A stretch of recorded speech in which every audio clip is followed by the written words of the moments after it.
The president's son, Hunter Biden, has defied a subpoena to sit for a closed-door deposition with House Republicans on Capitol Hill. The panel is leading investigations into the Biden's business dealings. Hunter Biden has said he is willing to testify to Congress, but only in public. He's already facing separate federal tax and gun charges. Biden told reporters this morning he's made mistakes in his life, but called the House investigations illegitimate. He also denied his father committed any wrongdoing. They have lied over and over about every aspect of my personal and professional life. So much so that their lies have become the false facts believed by too many people.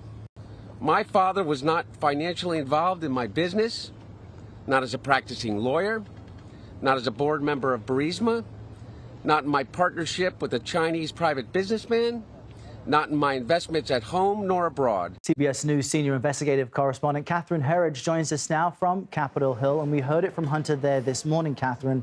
He says this investigation is effectively illegitimate. Help us understand how that plays into why he will only testify publicly. Well, good to be with both of you. What Hunter Biden told reporters is that he feels that these closed-door depositions, these transcribed interviews, are often the subject of selective leaks, and that can have the effect of manipulating or distorting the testimony. I think it's worth drilling down on his statement that his father was not financially involved.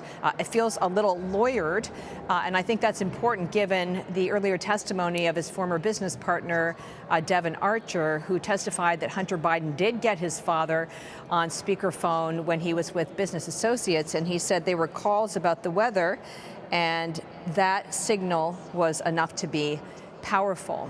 I mentioned that because we tried to throw questions to Hunter Biden after he gave that prepared statement about why he didn't walk across the Capitol grounds to the House side to answer their questions, and then also these very specific issues surrounding the financial dealings that he was involved with. Yeah, we certainly heard House Republicans very upset about the fact that he didn't take those steps. So, Catherine, then what happens next for House Republicans? Well, House Republicans make the argument that in this investigation, they say like the January 6th investigation, it's a standard practice to have a witness give a closed-door transcribed interview or deposition first, kind of like discovery, a fact-finding process before they go to the public testimony. And they said again today that they felt Hunter Biden shouldn't be treated any differently than any other witness. Listen.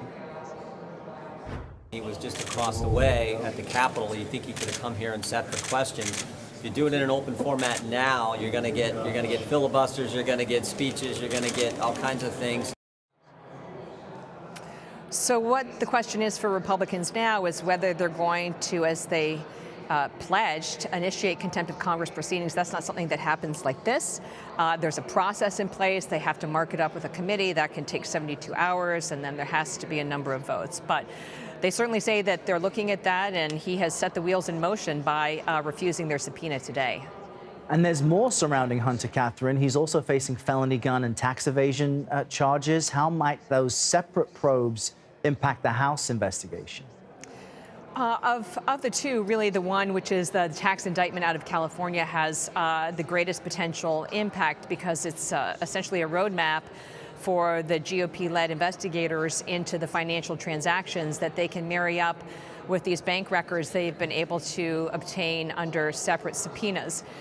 The part of the indictment that really stands out to investigators is the fact that Special Counsel David Weiss calls Hunter Biden a lobbyist in the document, and then goes on to detail his work with that Ukraine energy firm, Burisma, also CEFC, the Chinese energy firm, among others. And it's a very strong signal that the special counsel is looking at this issue of FARA, which is the Foreign Agents Registration Act, and whether Hunter Biden took appropriate steps to register if he was acting on behalf of foreign interests. And that's of huge interest to these Republican investigators.